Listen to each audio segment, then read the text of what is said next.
Hi, and welcome to Recognizably Jewish, the podcast about Jewish culture. I'm your host, Jason Spitelnik. This is episode 11, Marc Chagall. This is the third episode in our series leading up to an episode on Fiddler on the Roof. The first episode was about klezmer music, and the second was about Sholem Aleichem. Having talked about music and literature, today we'll move on to fine art, specifically the life and work of Marc Chagall. There are many Jewish artists who flourished during the 20th century. Mark Rothko, Amedeo Modigliani, Barnett Newman, Diane Arbus, Lee Krasner, Roy Lichtenstein. But no other visual artist was or is as closely associated with Jewish themes and imagery as Marc Chagall. Today on Recognizably Jewish, we'll learn about Chagall's life, his art, and his place in the Jewish cultural canon. As always, I want to ask a favor of you before we get started. Please follow the podcast on Instagram. It only takes a second, and it really helps promote the podcast to a wider audience. Part 1. Early Life in Russia.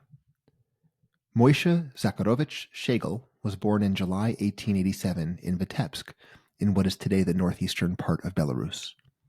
I'm going to refer to him as Marc Chagall throughout this episode because that's the name he adopted for himself as a young man, and that's how he's generally known. Chagall was the eldest of 9 children. His father worked for a herring merchant, and his mother, who was 16 when he was born, sold groceries from their home. Chagall's parents were deeply observant Hasidic Jews who spoke Yiddish at home. Chagall's uncle Noach, with whom he was close, played klezmer violin. As a boy, Chagall experienced violent pogroms. In his autobiography, he described a terrifying occasion when he was confronted by rioting pogromniks who asked him whether he was Jewish. Chagall wrote of the sense of mortal panic he felt as he denied being Jewish in order that he might live. After attending the local cheder, or religious school, for his elementary education, at age 13, Chagall enrolled at a Russian-language high school after his mother bribed the headmaster to overlook the fact that he was Jewish. Chagall became captivated one day, watching a fellow student draw. He soon began copying images from books and eventually told his mother he wanted to be a painter. After a brief time studying with a local artist in Vitebsk, at age 19, Chagall moved to St. Petersburg, which at the time was the capital of the Russian Empire and the center of the empire's artistic and cultural life. It was also beyond the Pale of Settlement, the portion of the empire in which Jews could travel freely. Chagall managed to arrange a passport of sorts and arrived in St. Petersburg in 1906.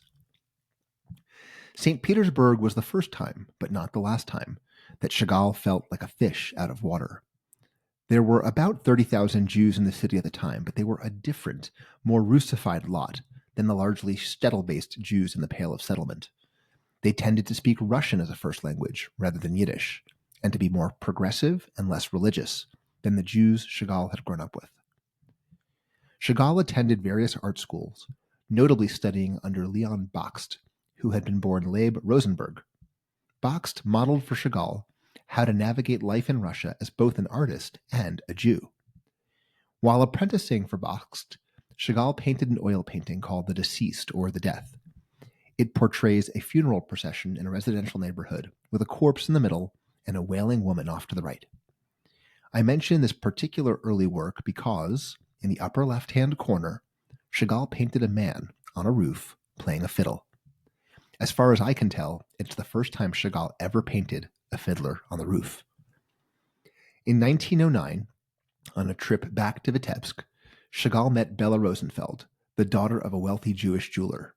He later wrote of their first meeting, "It is as if she knows everything about my childhood, my present, my future, as if she can see right through me." The two became engaged, and Chagall painted the first of many paintings of Bella, titled My Fiancée with Black Gloves.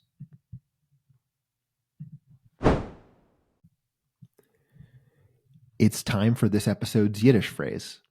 Regular listeners will know that near the beginning of each episode, I say something in Yiddish, and you can try to guess its meaning. At the end of the episode, I'll provide the answer. Today's Yiddish phrase is, Das Oig is klein, doch Seht est die ganze Welt. See if you can figure out what it means. I'll reveal the answer at the end of the episode. Part 2. Paris for the first time. In 1910, Chagall followed his teacher to Paris to immerse himself in the global epicenter of the artistic world. For the second time in a handful of years, Chagall was a fish out of water, but he adapted and thrived. At that particular moment, Cubism was replacing Fauvism as the dominant artistic style of the era. Fauvism emphasized wild brushstrokes, strong color, simplification, and abstraction. Cubism leaned into that emphasis on abstraction to break up and reassemble subjects, often using simultaneous differing perspectives. Chagall befriended various avant-garde visual artists and poets. Though lonely at first, he learned to speak French and replaced the Yiddish-sounding Chagall with the French-inflected Chagall, the surname he used for the rest of his life. This first stay in Paris from 1910 to 1914 was instrumental in forming Chagall as an artist. In addition to soaking up historical works in museums and Fauvist and Cubist works in galleries, it was in Paris that Chagall learned gouache, an opaque watercolor technique he would use throughout his career. Surviving paintings from this era reveal a mix of subjects and influences. On the one hand, Chagall painted his immediate surroundings, including Parisian landmarks like the Eiffel Tower. On the other hand, he never stopped depicting Vitebsk and its Jewish life, developing with each such painting his marriage of folk subjects and modern styles. Perhaps his most notable work from this era is the 1911 painting I and the Village. It's a dreamlike narrative melding memory, symbolism, and imagination, all using the strong coloration characteristic of Fauvism, as well as aspects of Cubist construction and perspective. The painting depicts a village, possibly a styled Vitebsk, and what appear to be vignettes or memories of Chagall's childhood experience. It also centers a biblical reference to the Tree of Life. Given that Chagall was only in his mid-20s when he painted it, it's a remarkably mature piece that presaged the style for which he would be known. During his first Parisian era, Chagall explored visual motifs that he would return to throughout his lifetime. As I mentioned, the fiddler image made its first appearance in 1908 when Chagall was still in St. Petersburg, but it really developed during this period in Paris. In 1911, Chagall began working on a painting called The Violinist, depicting a brightly colored, whimsical village scene centered on an obviously Hasidic violinist.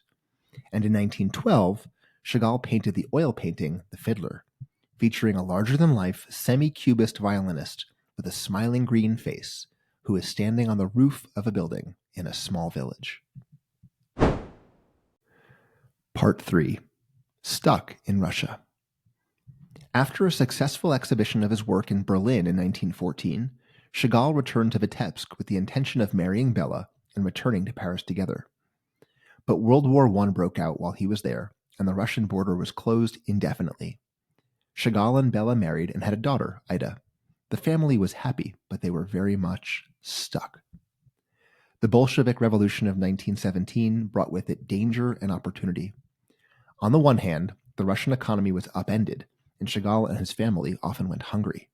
On the other hand, Chagall had become a well-known artist in Russia and was considered part of the aesthetic arm of the revolution. As a result, he was named Commissar of Arts for Vitebsk and was able to found the Vitebsk Art College, which soon became the most distinguished school of art in the Soviet Union. In 1920, Chagall was offered the opportunity to do design work for the Moscow State Yiddish Theater, which was widely considered one of the most important and avant-garde theaters of the early Soviet period. Chagall produced a monumental 25-foot-long mural known as Introduction to the Jewish Theater, featuring klezmer musicians, including violinists. He also produced 4 canvases known as Music, Dance, Drama, and Literature. The music canvas depicts a green-faced Hasidic fiddler standing on village rooftops. In my episode on Sholem Aleichem, I mentioned Boris Aronson, the set designer for Maurice Schwartz's 1923 production of Stempendiu. Interestingly, before he went to New York, Aronson worked at the Moscow State Yiddish Theater alongside Chagall, at a time when the theater put on highly successful plays by Sholem Aleichem. Part 4.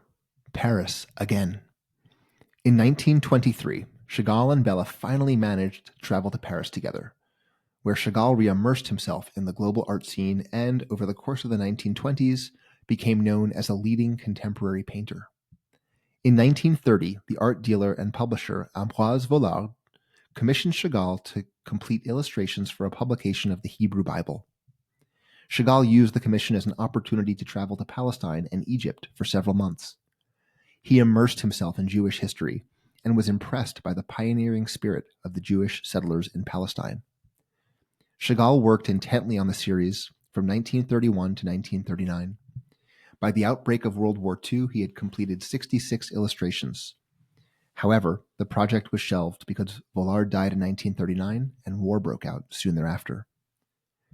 When the Nazis came to power, they promulgated laws against so-called degenerate art and confiscated or destroyed thousands of artworks.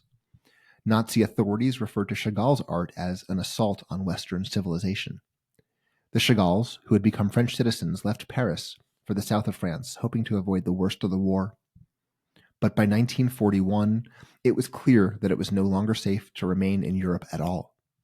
With help from Alfred Barr, the first curator of the Museum of Modern Art in New York, the Chagalls headed to Lisbon to sail to New York. On the way, while they were staying at a hotel in Marseille, the Chagalls and hundreds of other Jews were arrested by the Vichy authorities. Fortunately, they were released, and they sailed from Lisbon in June 1941. Their daughter Ida and her husband followed on a separate ship and managed to smuggle with them a large collection of Chagall's paintings. The Chagalls moved into an apartment on East 74th Street, and Chagall once again confronted the alienation of being a foreigner. He didn't speak English and didn't care to learn it. Moreover, he didn't feel at home in a changing art scene that didn't seem to understand his work. Chagall enjoyed venturing to the Lower East Side to be among fellow Jews and read the Yiddish press. But as the horrors of the war unfolded in the news media, Chagall's despair mounted. And then, in September 1944, Bella died of a strep infection that couldn't be properly treated because of wartime penicillin shortages. It was the darkest and most devastating period of Chagall's life. He stopped painting for many months. And when he picked up his brushes again, the work reflected his grief for Bella, for war-torn Europe, and for Jews who had perished in the Holocaust. One of the first pieces he completed after his grief-induced hiatus was Apocalypse en Lilas. It depicts a crucified, Jesus-like figure, a common Chagall motif. But unlike many of Chagall's crucifixion works, this figure is naked, but for the tefillin on his head and arms. Beneath the cross is a dehumanized soldier figure, wearing black and a swastika armband, and around him are images of abject Jewish suffering. Notwithstanding the tragic aspects of Chagall's life in New York, there were successes. Exhibitions of his work were ultimately well received by critics and artists alike, and he was, by this point, an internationally renowned talent. Nearly a year after Bella's death, Chagall became romantically involved with Virginia Haggard. They had a son together in 1946. That same year, MoMA put on a large exhibition representing 40 years of Chagall's work. Nevertheless, he never intended to stay in New York and began making plans to return to France. Part 6. France Forever. Chagall and Haggard moved to the French Riviera in 1948, but split up several years later. In 1952, Chagall married Valentina Brodsky, better known as Vava. Brodsky came from a similar Russian Jewish background. She remained Chagall's wife until his death more than 30 years later. Chagall was already 65 when he married Brodsky, but he did some of his best and best-known work in the decades that followed. There are many projects worth mentioning, but I'm going to focus on two larger works that I've experienced personally. In 1963, the French government commissioned the 76-year-old Chagall to paint the new ceiling for the Palais Garnier, the majestic 19th century national monument that houses the Paris Opera. The resulting 2,400 square foot canvas is a luminous, colorful celebration of music and theater. Having seen several operas there, I can attest to the fact that Chagall's ethereal primary color fields really enliven what would otherwise be a beautiful but dated-feeling artistic space. The other project is a set of 12 glorious stained-glass windows in the chapel of Hebrew University's Hadassah Medical Center in Jerusalem.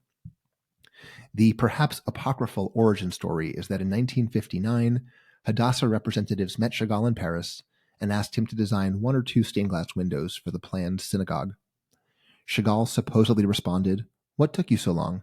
I've been waiting my whole life to serve the Jewish people." Chagall's only condition was that he have complete artistic autonomy. It was granted. Chagall was inspired by the ancient Kabbalistic precept that there are 12 gates to heaven, one for each of the 12 tribes. But he was faced with the question of how to depict the tribes without offending Orthodox Jews who interpret the book of Exodus to prohibit the depiction of human likeness, so-called graven images. Chagall ultimately hit upon the idea of using biblically inspired symbols for each tribe. That approach had the advantage of being consonant with Chagall's typical, whimsical, folkloric style. Because Chagall insisted on doing 12 windows, the synagogue, designed by Jewish architect Joseph Neufeld, was actually built around his plan for the windows. The windows were completed in 1961 and were exhibited first in Paris and then at MoMA in New York. 175,000 people showed up to MoMA in 2 months, making it the largest draw in the museum's history at the time. The windows were permanently installed in Jerusalem in February 1962. At the dedication ceremony, Chagall said, "For me, a stained glass window is a transparent partition between my heart and the heart of the world. Stained glass has to be serious and passionate. It is something elevating and exhilarating. It has to live through the perception of light." I was 16 when I saw the windows, and I didn't really have the cultural knowledge or vocabulary to process and articulate my reaction, but I was in awe. Those windows have awed hundreds of thousands of visitors in the 60 years since they were completed. Remarkably, that was when the artist was already 70 years old. Chagall continued living in France until his death in 1985 at the age of 98. He was the last surviving European modernist. The 20th century was replete with highs and lows for the Jewish people, from the pogroms of the Pale of Settlement to the successful emigration to and assimilation in America, from the unspeakable tragedy of the Holocaust to the establishment of the State of Israel. Marc Chagall was undoubtedly the most renowned artist to strongly and proudly incorporate Jewish themes and images into his art, and he did so in a way that captured the depths of Jewish historical tragedy and the joyous dimensions of Jewish identity. Art is obviously different today than it was in Chagall's heyday, but his work has nevertheless remained fresh and relevant to generations of Jews and art lovers. Thanks for listening to this episode. Please rate and review the podcast, like and subscribe wherever you can, follow me on Instagram, and share the podcast with your friends, families, and communities. Before I finish, let's not forget this episode's Yiddish phrase. Das Oig ist klein, doch seht es die ganze Welt. The eye is small, yet it sees the whole world. Thanks for listening to Recognizably Jewish.